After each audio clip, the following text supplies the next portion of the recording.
White Plains just approved the largest residential development in its history, 3,001 apartments, 7 towers, $2.5 billion.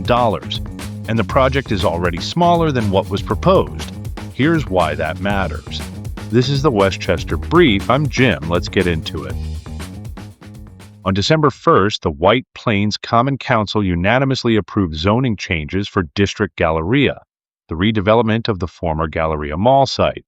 The developer consortium, led by the Capelli organization, originally proposed 3,200 apartments and 228,000 square feet of commercial space. What the council approved is notably smaller, 3,001 apartments, under 97,000 square feet of commercial space. That is a 58% reduction in retail before a single shovel hits the ground. The original vision was mixed use, dining, retail, office, residential. What survived is overwhelmingly residential. The commercial component has been cut to less than half of what the shuttered Galleria once offered. But here is the number that should get your attention. The affordable housing commitment went up. The original plan included 384 affordable units, roughly 12% of total housing.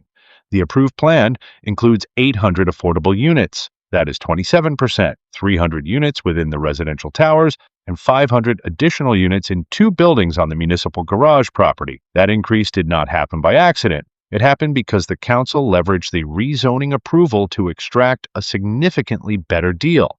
The city also approved the sale of 2 municipal garages for $50 million with a phased payment structure.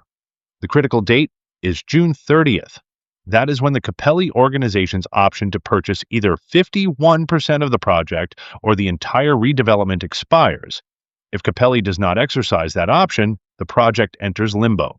The developer consortium has not publicly confirmed whether it will proceed. Site plan submission is expected this month, but the full project could take up to a decade to complete. White Plains is betting its downtown future on this project. 3,001 apartments will reshape the city's tax base, school enrollment, transit demand, and retail ecosystem. The question is whether the developer consortium will move fast enough to meet the June deadline, and whether a project that is already shrinking will deliver what was promised. Here is what else is happening across Westchester this week. The Essential Plan, which provides low-cost health coverage to working-class New Yorkers, faces a July 1st cliff.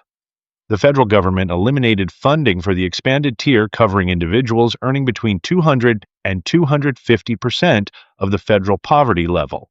450,000 New Yorkers currently paying zero in premiums could face marketplace plans costing up to $250 per month with a $2,500 deductible.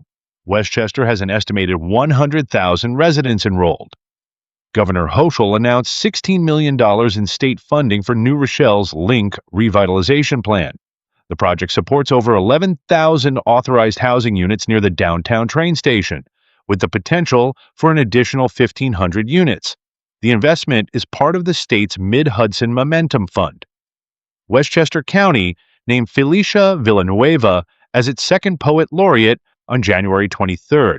Villanueva, a 32-year-old Yonkers native, will serve a 3-year term with a $10,000 annual honorarium. She co-founded the Yonkers Writing Group and plans to bring poetry into galleries, barbershops, and hiking trails across the county. That is your Westchester Brief for Wednesday, April 8th. If you want this delivered to your inbox every morning, subscribe to the newsletter at iliveherewestchester.com. I'm Jim, and I live here. I'll see you tomorrow.